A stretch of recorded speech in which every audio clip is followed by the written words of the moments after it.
one of the richest people alive thinks losing half your household income is good news.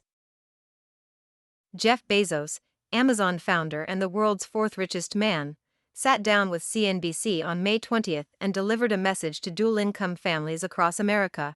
You should be thrilled that artificial intelligence is about to eliminate one of your paychecks. A lot of people who have two-earner income households, Bezos explained, one of the people is going to drop out of the workforce. His advice? You should be so happy. The analogy Bezos used tells you everything about how billionaires see this moment. If you've been digging out a basement with a shovel and someone hands you a bulldozer, he said, that's cause for celebration. What he didn't mention is that in his analogy, you still own the basement. You're still building your own house. In the actual economy he's describing, someone else owns the bulldozer, someone else owns the company, and you've just been told your shovel services are no longer required. The question isn't whether you're happy about the bulldozer. The question is whether you still have a paycheck. This isn't abstract.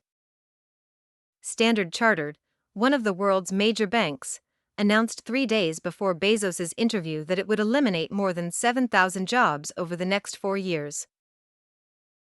The reason, stated plainly by CEO Bill Winters, was to replace lower-value human capital with artificial intelligence. He later walked that phrasing back after public outcry, but the layoffs are still happening.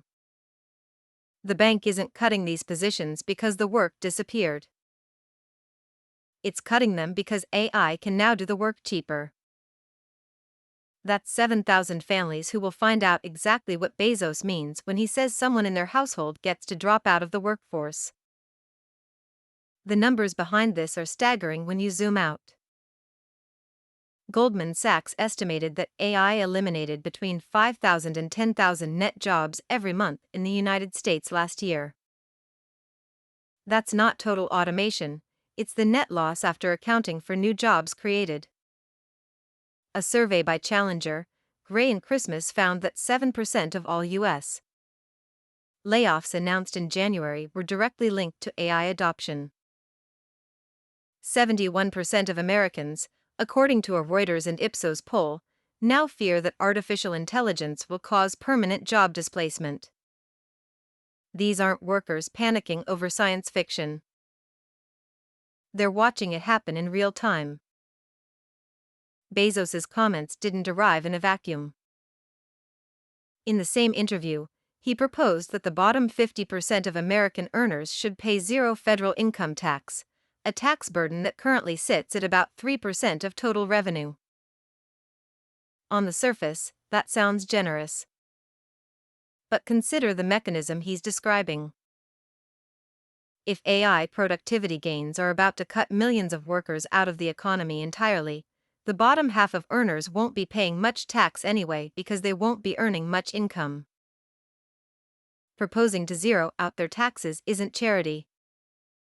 It's acknowledgement that the wealth generated by AI-driven productivity won't flow to workers in the form of wages. It'll flow to the people who own the AI, people like Bezos. The median household income in the United States right now is $83,730. That's the combined income of 2 people working full-time in most cases. If one person in that household drops out of the workforce, you're not looking at a comfortable single-income retirement fantasy. You're looking at a family trying to survive on half of what barely covered the rent, the groceries, the healthcare, and the childcare before. Bezos' vision of AI abundance assumes that displaced workers will seamlessly transition into higher-value roles, that deflation will make everything cheaper, that some unspecified future will compensate for the present-tense loss of income. But none of that helps the person who just got the email from HR. What's striking isn't that Bezos believes this. It's that he said it out loud, on television, and seemed genuinely confused that anyone would object. The man who built an empire on logistics optimization looked at the American workforce and saw inefficiency that needed eliminating. He sees the bulldozer. He doesn't see the person holding the shovel, or more precisely, he sees them, but only as a cost that can now be reduced. When he tells you to be happy, he's not speaking to you as a worker who might lose your income. He's speaking to you as a consumer who he believes will benefit from cheaper goods. The fact that you can't buy cheaper goods without an income doesn't seem to have entered the calculation. The question left hanging in the air is this: when half of all dual-income households have one person drop out, who exactly is supposed to buy what all that AI productivity is producing?